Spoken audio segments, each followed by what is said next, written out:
পড়ছি সুনীল গঙ্গোপাধ্যায়ের উপন্যাস সোনালী দুঃখ।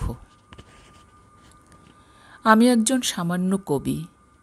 হে প্রভুগণ, আপনারা গুণীমানী লোক, আপনারা কত পড়েছেন, কত শুনেছেন, আপনারা রসের বিচার করতে জানেন। আমি আপনাদের সভায় এসেছি, যদি অনুমতি পাই আমি আপনাদের আজ দুজন নারী পুরুষের ভালোবাসার গান শোনাব। ভালোবাসার জন্যই মানুষ পৃথিবীতে জন্মায়, কিন্তু এই যে দুজন, এদের মতো এমন তীব্র মধুরভাবে আর কেউ বোধহয় কখনো ভালোবাসেনি। আপনারা মহৎ, আপনারা উদার, আপনারা জানেন ভালোবাসা হচ্ছে আগুনের মতো, যাতে কোনো পাপ স্পর্শ করে না। আপনারা অন্তর দিয়ে বুঝতে পারবেন এই দুই হতভাগ্য প্রেমিক প্রেমিকা প্রেমের শক্তিতে কি করে পাপ পুণ্য ছাড়িয়ে গিয়েছিল। আহা, ওদের গান শুনলে যে মানুষ পাহাড়ের মতো কঠোর ব্রহ্মচারী, তারও বুক ফুঁড়ে বেরিয়ে আসে ঝর্ণা। অপ্রেমিকও প্রেমিক হয়। সুখ ভোগ আমোদ আহ্লাদে ডুবে আছে যে মানুষ, এই গান শুনে সেও এক মুহূর্ত থমকে যায়। তার মনে পড়ে জীবনে কি যেন বাকি রয়ে গেল। বুকের মধ্যটা উদাস উদাস হয়ে যায়।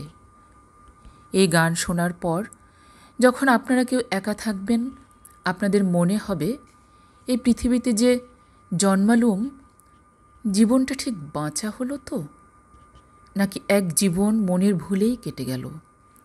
ভালোবাসাহীন জীবনই তো ভুল জীবন। আমি এই গান গ্রামে গ্রামে হাটে বাজারে নদীর ধারে গিয়ে বেড়াই। আজ আপনাদের সভায় এসেছি, অনুমতি করুন। রাজকুমারের নাম দুঃখ, রাজকন্যার নাম সোনালী। কোথায় কত দূরে ওরা ছিল, তবু দেখা হয়ে গেল। পৃথিবীতে এদের চেয়ে সুন্দর, এদের চেয়ে নিষ্পাপ নারী পুরুষ কি আর জন্মেছে?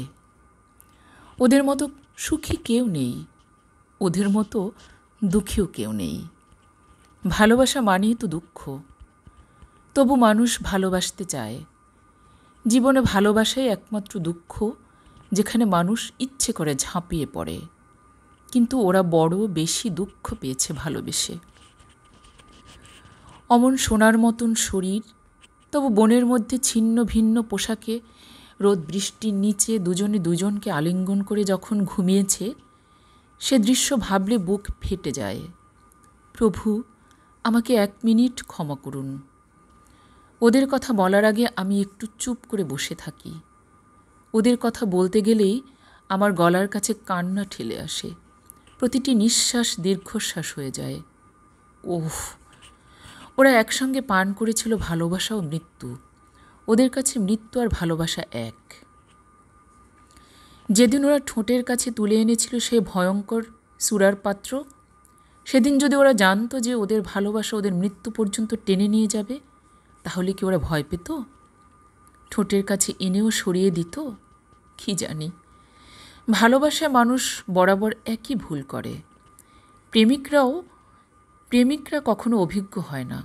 অভিজ্ঞ লোকেরা প্রেমিক হতে পারে না। রাজকন্যাকে অন্যের হাতে তুলে দিয়ে তবু কেন রাজকুমার ফিরে আসতে লাগলো বারবার? কিন্তু তার আগে বলি রাজকুমারের জন্ম বৃত্তান্ত, ওর দুঃখিনী মায়ের কথা, যে মা নিজের সন্তানের নাম রেখেছিল দুঃখ। সে অনেক অনেক দিন আগের কথা, অনেক দূর দেশের কথা, রূপকথা নয়, আপনার আমার জীবনের মতনই সত্যি ঘটনা। হিমালয় পেরোলে তাতার বেদুইনের দেশ, তারপর মরুভূমিও পার হলে নীল ভূমধ্যসাগর। ভূমধ্যসাগরের ওপারের স্থলভাগকে বলে ইউরোপ। সেখানকার সব মানুষই ফর্সা, আমাদের থেকে অন্যরকম চেহারা। কিন্তু চেহারা অন্যরকম হলে কি হয়, মানুষের স্বভাব পৃথিবীর সব দেশেই একরকম। হুজুর, যুবক যুবতীর ভালোবাসা, মায়ের কান্না আর শত্রুর ক্রোধ এ সব দেশেই এক। ওই ইউরোপের একটা ছোট্ট রাজ্যের নাম কর্নওয়াল। সেখানকার রাজার নাম মার্ক। ভারী ধর্মপ্রাণ, ন্যায়পরায়ণ রাজা। প্রজারা সকলেই তাঁকে ভালোবাসে। তার রাজ্যে কোনো অভাব নেই, অশান্তি নেই। যুদ্ধ করার বদলে রাজা বেশি ভালোবাসেন গান বাজনা। হঠাৎ একদিন ওর রাজ্য আক্রমণ করল বাইরের এক দস্যু রাজা। সীমান্ত পেরিয়ে শত্রু সৈন্য গ্রামের পর গ্রাম পুড়িয়ে দিতে লাগল। রাজা মার্ক প্রাণপণে লড়াই করতে লাগলেন নিজের রাজ্য রক্ষার জন্য। কিন্তু দুর্দান্ত বেপরোয়া নিষ্ঠুর দস্যুদের সঙ্গে সহজে এঁটে উঠলেন না। দীর্ঘদিন ধরে যুদ্ধ চলতে লাগল।